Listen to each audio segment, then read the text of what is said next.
ज्यादा वक्त न लेते हुए माननीय संजय राउत जी को मैं यहाँ पर दावत देता हूँ कि वो आए अपने विचार साझा करें। जोरदार तालियों के साथ स्वागत कीजिए माननीय श्री संजय राउत जी का।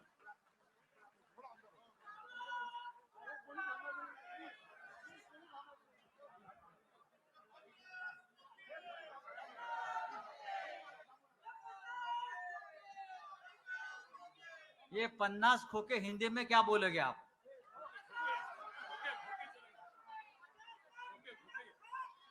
पचास खोके और खोके वालों को ठोके। शिवसेना पक्ष प्रमुख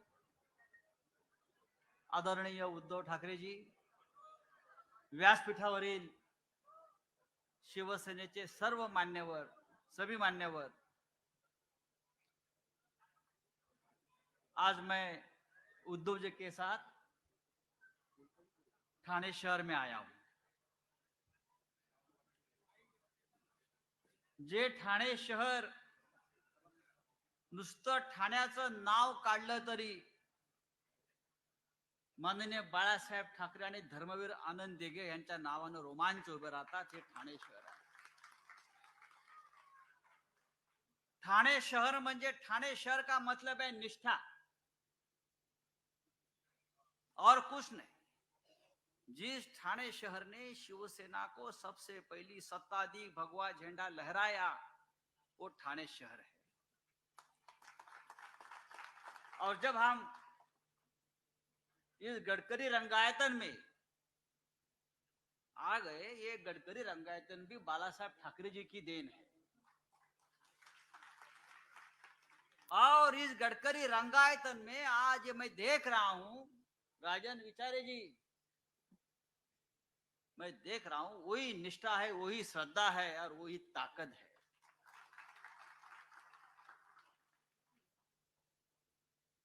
ये माहौल देखकर मुझे लगा कुछ लोगों को जल्दी ठाना छोड़कर भाग जाना पड़ेगा। और सिर्फ 2 लाइनें बोलकर मैं मेरा भाषण खत्म करूंगा, इसलिए कि आप सभी लोग माननीय उद्धव ठाकरे जी का भाषण सुनना चाहते हैं।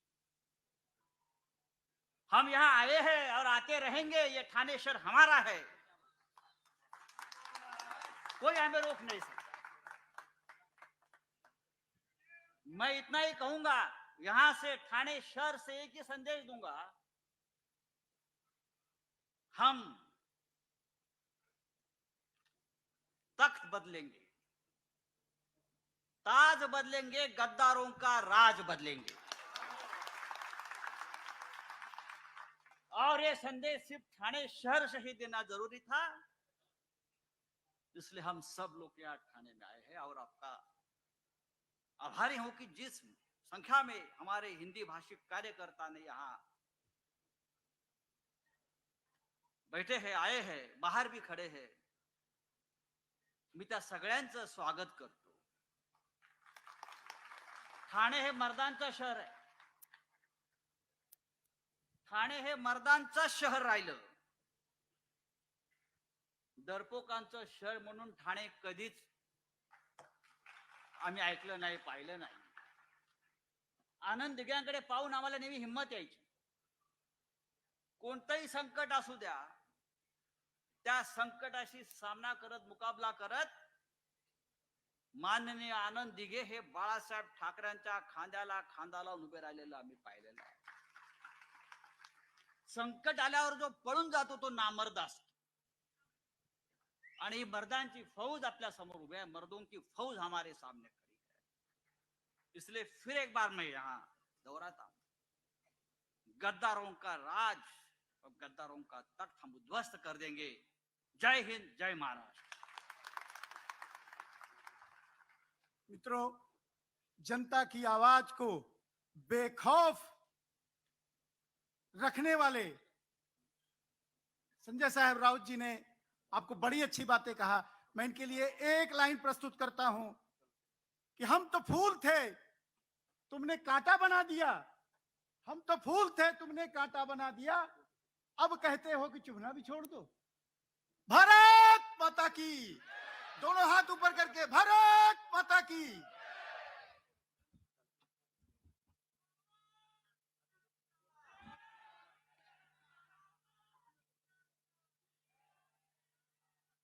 जोरदार आवाज होनी चाहिए. आवाज कुणाचा? आवाज कुणाचा? भारत माता की. भारत माता की. ठीक, आपके सामने इस समय माननीय श्री उद्धव जी ठाकरे साहब अपने विचार साझा करते हुए. कोण आला रे, कोण आला?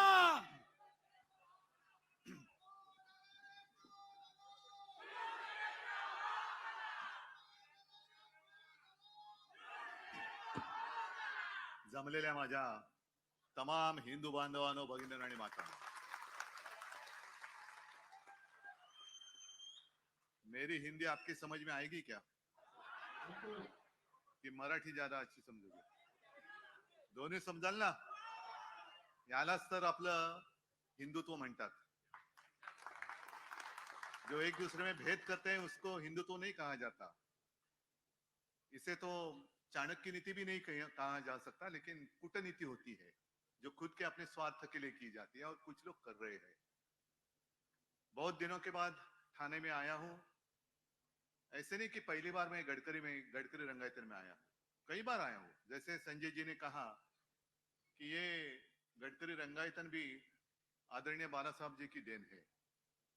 और मुझे याद है 68 या किती राजन असेल, 68 69 67 असेल,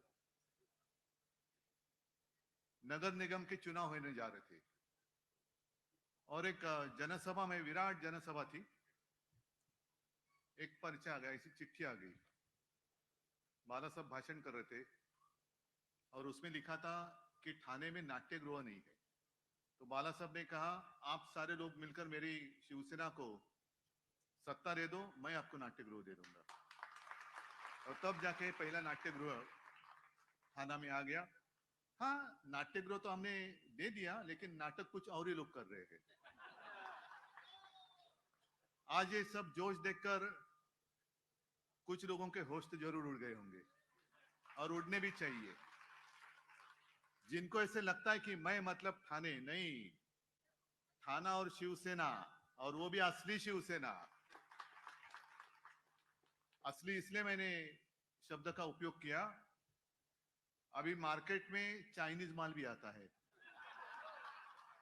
सिर्फ माल ही नहीं, अपने भगवान की मूर्तियां भी आती थी, अब भी आती है या नहीं पता नहीं, लेकिन उसी को हम भगवान समझकर पूजा करते हैं. ऐसे कुछ चाइनीज लोग, बनावट, बोगस, गद्दार, वो अपने आप को समझते कि मैं शिवसेना से भी ऊपर हूं. नहीं, इतने ऊपर तो नहीं जा सकते. अगर उससे ऊपर जाना है तो जाएगा तो वापस नहीं आएगा.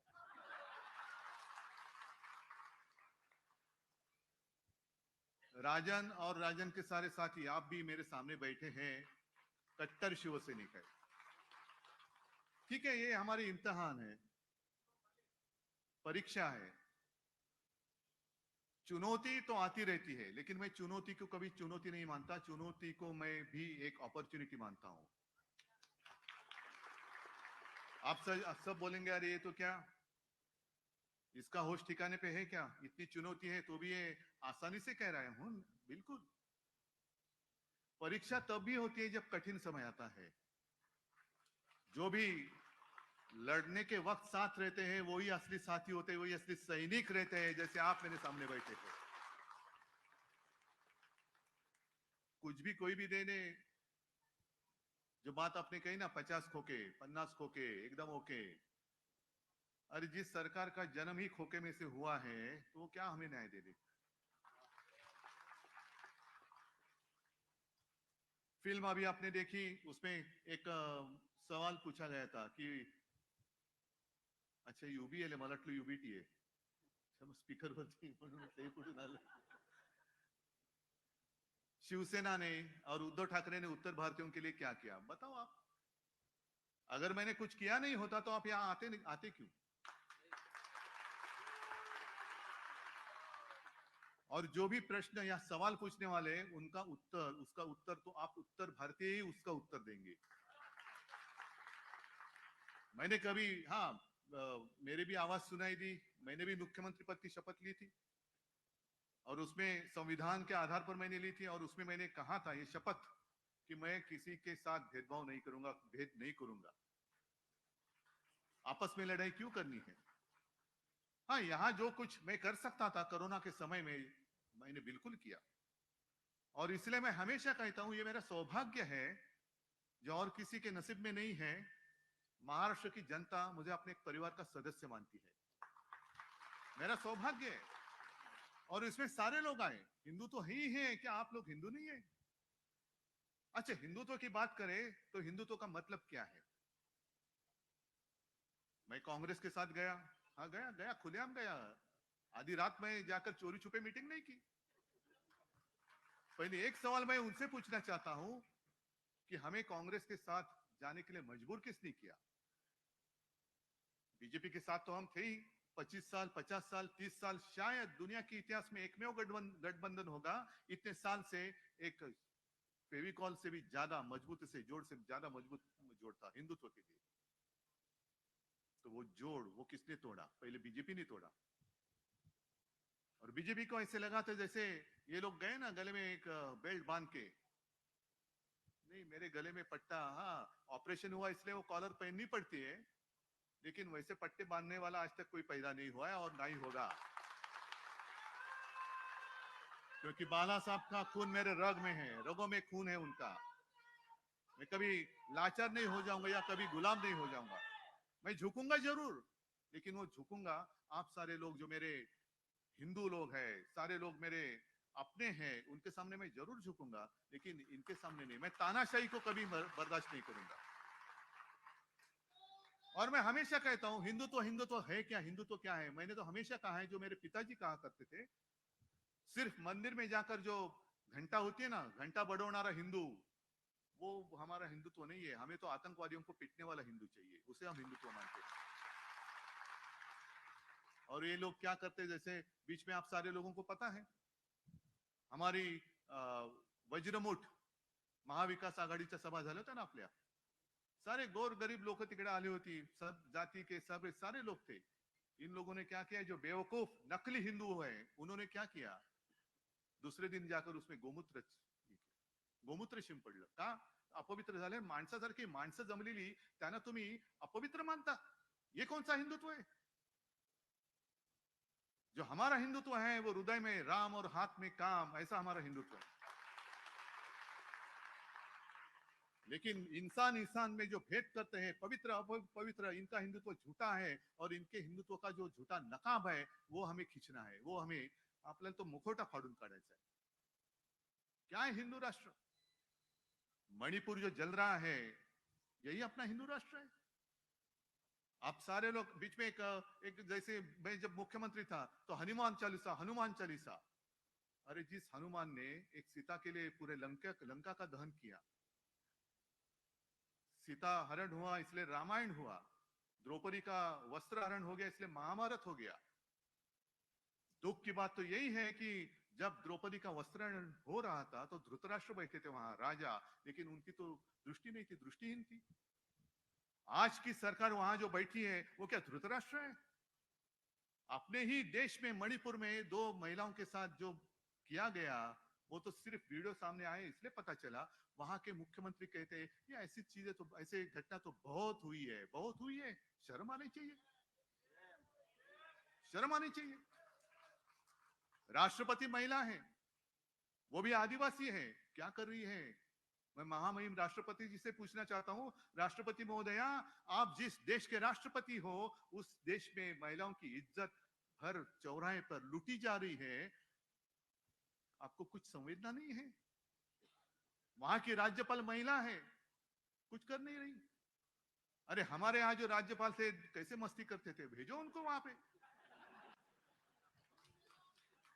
मंदिर खोलो, ये खोलो, वो खोलो, क्या इतना आसान था क्या वो कोरोना का संकट? लेकिन ऐसे राज्यपाल वहां क्यों नहीं भेजते? और मैंने तो कहा था कि जैसे जिस वक्त हमने इंडिया पूरे, मैं विरोधी विपक्ष की एकजुट नहीं मानता, जितने सारे देश प्रेमी हैं उन सारे लोगों की जो एकजुट हुई है, उसका नाम हमने दिया इंडिया।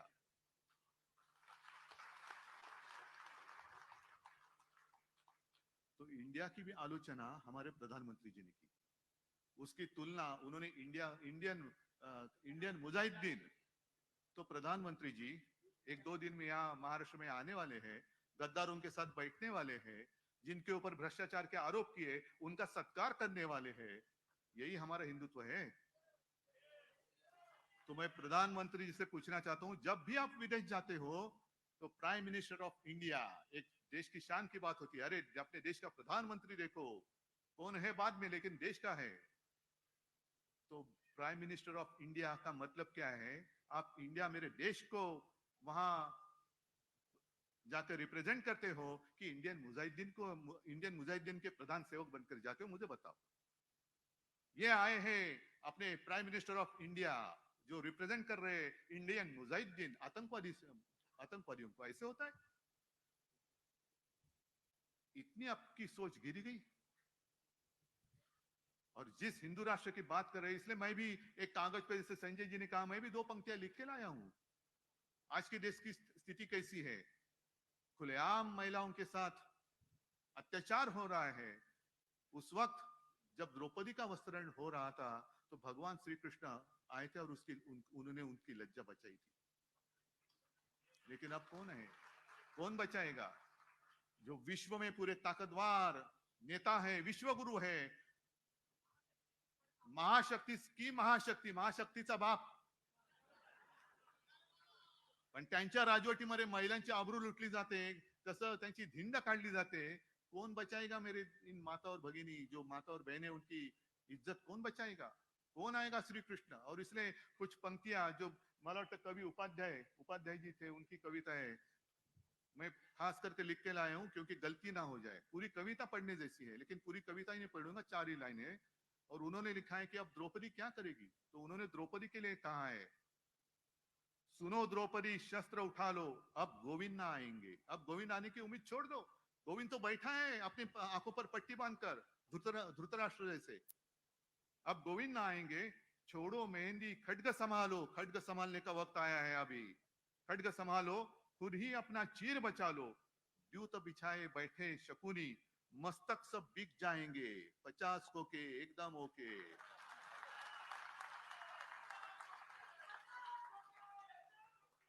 मस्तक सब बिक जाएंगे।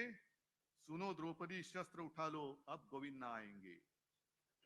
क्या यही हमारा हिंदू राष्ट्र और यही हमारे हिंदू राष्ट्र की कल्पना है?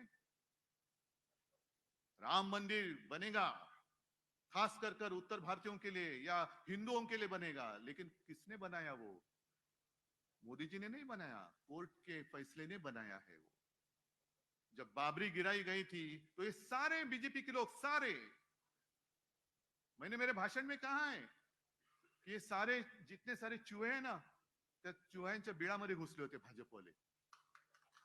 सब चूहे बाहर आए थे।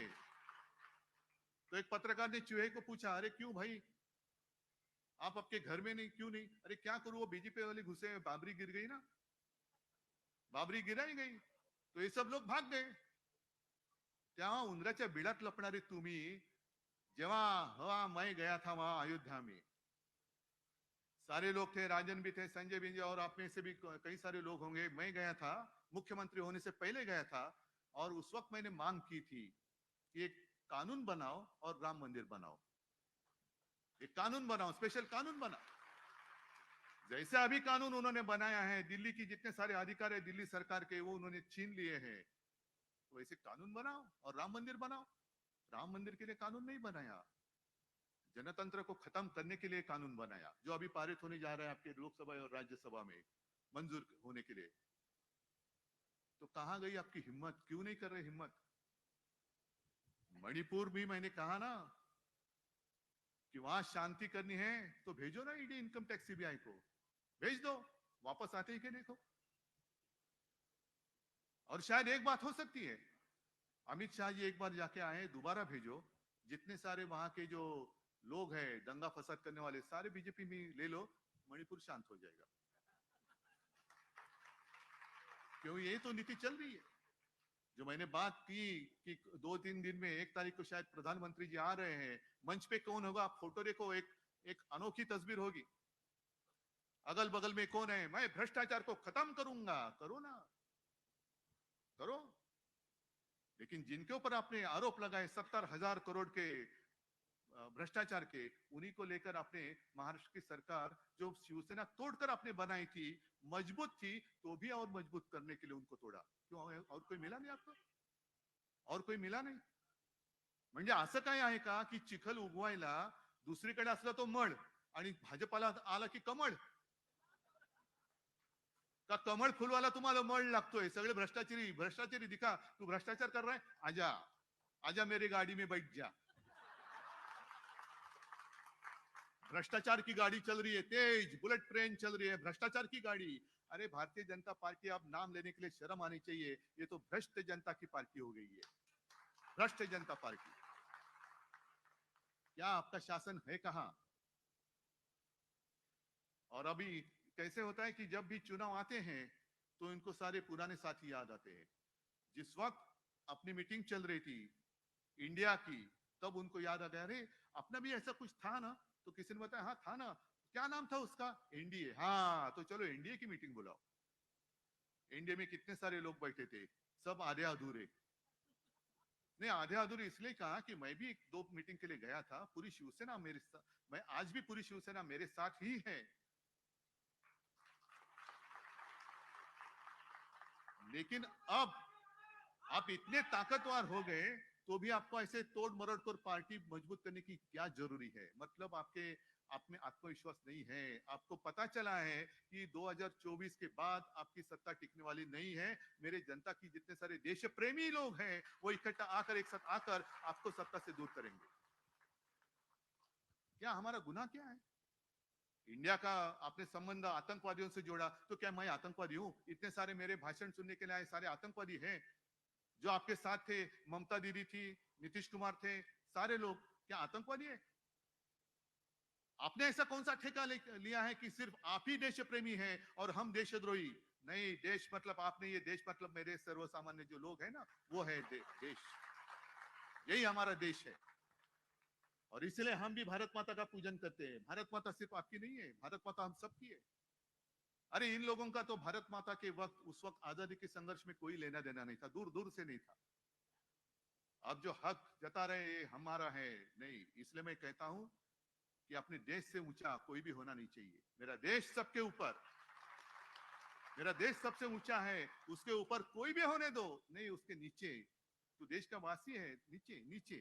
देश से ऊपर उठकर देश की पहचान किसी व्यक्ति की पहचान से जुड़नी नहीं चाहिए। मेरे देश की पहचान देश करकर ही रहनी चाहिए। अगर हम बाहर जाते, आप कहां से आए? मैं भारत से आया हूं, हाँ हिंदुस्तान से आया हूं, इंडिया से आया हूं। लेकिन हमारे यहाँ के गद्दार वहां कहीं गए थे तो उनको पूछा, ऐसे वही कहते एकदम सीना तान कर कहते, किसी ने उनको पूछा आप कहां से आए हो, तो उन्होंने कहा मैं इंडिया से आया हूं। अच्छा, मोदी के देश से? हाँ। अरे मोदी का देश? क्या इन गरीब लोगों का देश नहीं है? गरीब लोगों का देश नहीं है? ये देश मेरे गरीब लोगों का है, देश की जनता का ये देश है। सिर्फ एक व्यक्ति का देश नहीं है, एक व्यक्ति कोई मालिक नहीं बन सकती। और इसलिए मैंने कई बार कहा है, अब जो एक चर्चा इनका क्या होता है, जब चुनाव आते हैं तो आपस में लड़ाई लगा देते, हिंदू मुसलमानों की लड़ाई, आपस में जाति पाति की दीवारें खड़ी करती है। आप लड़ते रहो, हम राज करते रहेंगे और विकास के सपने दिखाएंगे। विकास, हम विकास कर रहे, क्या किया है विकास? विकास तो अंग्रेज भी कर रहे थे, तो क्यों हमने सबने उनको क्यों भगाया? हमें विकास चाहिए लेकिन गुलामी नहीं चाहिए, हमें आजादी चाहिए। आप हमें विकास का सपना दिखाएंगे और आपका गुलाम बनाएंगे, हम मंजूरी करेंगे, हम नहीं करेंगे मंजूर उसको। हम नहीं गुलाम होंगे, हमें विकास करना है और हमारे देश की जनता काबिल है अपना विकास करने के लिए। और आते जाते किसी ने मुझे एक कार्टून बताया, विकास की बात कर रहे हैं ना, तो एक कार्टून बताया। एक श्रीमान जी थे, वो अखबार लेकर खुशी में अखबार पढ़ रहे हैं, तो उनकी श्रीमती जी उनको कहते कि अजी सुनिए, ये जो तस्वीर देख रहे हैं ना, ये चांद्रयान जो आपने भेजा है अपने देश ने, उसने भेजी हुई तस्वीर नहीं, ये तो हमारे शहर का रास्ता है उसकी तस्वीर है। इतने गड्ढे पड़ गए, इतने गड्ढे हैं, इधर गिरे, इतने गड्ढे हैं कि चांद पे जाने की जरूरत ही नहीं है। यहीं पे समझ में आती है कि चांद में कैसे होगा सब। और ये सब झूठी बातें, इससे अभी हमें जागते रहते सबको जगाना चाहिए। उत्तर भारतीय उत्तर भारतीय उत्तर भारतीय, आप मुझे बताओ क्या किया है हमने आपके साथ ऐसा सुलूक कि आप जो एक साथ थे आज भी हैं, तो आप अचानक थोड़े से दूर चले गए, क्यों? जो फिल्म में बताया गया है ये सच्चाई है। और उस वक्त कई सारे मतलब एसटी से हमने सारे लोगों को अपने अपने राज्य में भेजा था, उनके राज्य की सीमाओं तक पहुंचाया था। मैं तो केंद्र सरकार के साथ बात कर रहा था कि हमें ट्रेन दे दो, उसका जो भी किराया है मैं दे दूंगा, मैं मतलब सरकार दे देगी, नहीं। और लाखों लोग जो मजदूर थे वो आ गए सड़क पर, वो जहां भी गए उनका हमने एक कैंप लगाया, डॉक्टर दिए, उनके खाने की तजवीज की, सब सारी बातें की और उनको सही सलामत उनके घर पे भेज दिया। और उस वक्त आपने देखा गंगा की क्या हालत थी, वहां अंत्य विधि भी कैसे, कुछ किसी ने किया भी नहीं, ऐसे खुलेआम मैदान में जल रही है चिता, कौन किसका क्या कोई किसी को पता नहीं, लेकिन जल रही है चिता, जल रही है चिताएं जल रही है। ऐसी विटंबना महाराष्ट्र में मैंने एक डेड बॉडी के साथ भी नहीं होने दी। और कभी मैंने झूठापन किया नहीं, एक आंकड़ा भी, एक भी मौत मैंने कभी छुपाई नहीं। जो है सच्चाई को छुपाओ मत, सच्चाई आज नहीं तो कल सबके सामने आ जाएगी। और इन लोगों ने क्या किया, थाली बजाओ, गो करोना गो, ढोल पिटो, एक मराठीत म्हणतात ना बेडूक उड्या मार, कोलांट्या उड्या मार तर करोना जाईल। अरे कसा जाईल कोरोना? मंदिर खोलो, ये खोलो, वो खोलो, क्या खोलो?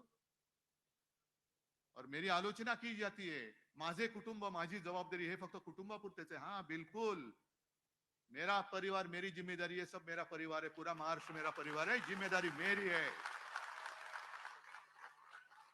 और मेरे परिवार की जिम्मेदारी मैं लेता हूं, पता नहीं आपके परिवार की जिम्मेदारी को और लेता होगा तो मुझे नहीं मालूम,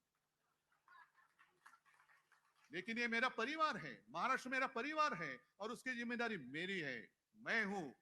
और इसीलिए सारे लोग जो मुझे अपने परिवार का सदस्य मानते हैं, ऐसे नहीं मानते, एक रिश्ता जुड़ा है मेरा इनसे, एक रिश्ता जुड़ा है। आज आप लोग सारे इतने उत्साह में हैं, लेकिन ध्यान में रखो, क्योंकि आज तक मैंने अनुभव किया है। हम कहते हैं कि कभी वार्ड में किसी को पूछते हैं, अरे इसका ये जो एरिया इसका क्या? साहब यहाँ थोड़ा मुश्किल है क्योंकि यहाँ उत्तर भारतीयों की बस्ती है। और बीजेपी क्या करती है, आरएसएस क्या करती है? उत्तर भारतीय मतलब कहां से है? उत्तर प्रदेश से है, बिहार से है, झारखंड से है, और कहां से है?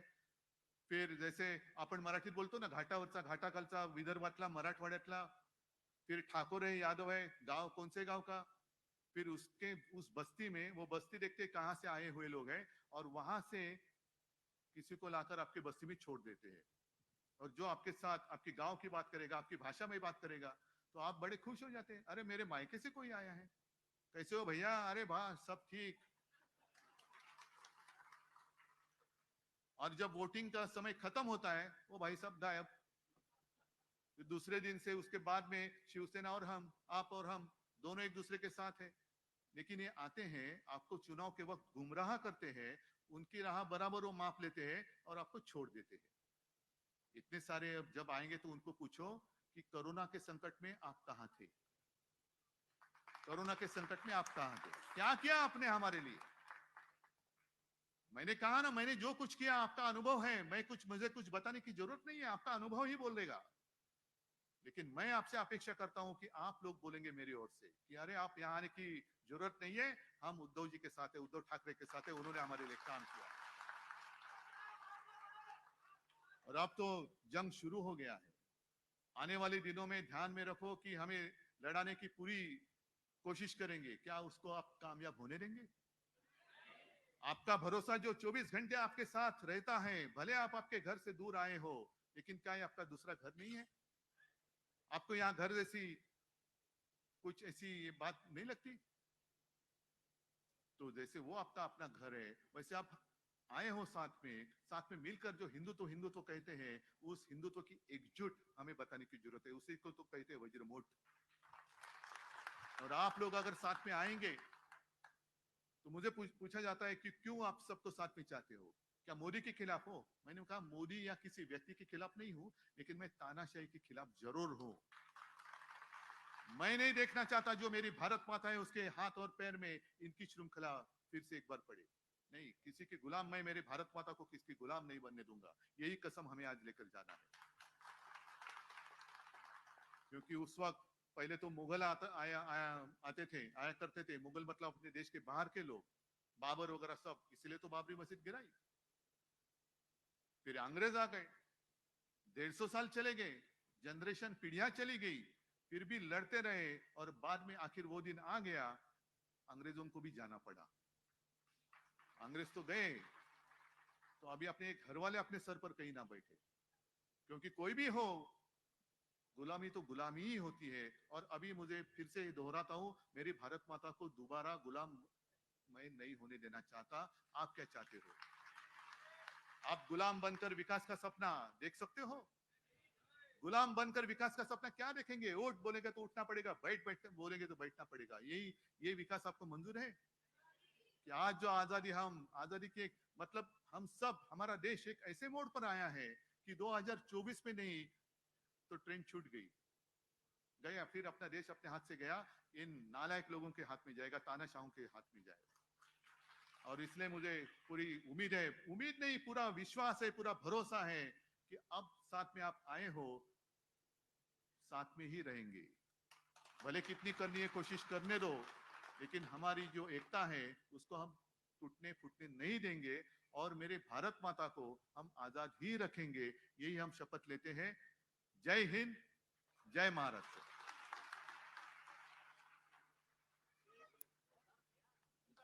हेलो, एक बहुत झूम ऑन न्यूज मराठी, प्रत्येक घरासाठी, घरातील प्रत्येकासाठी।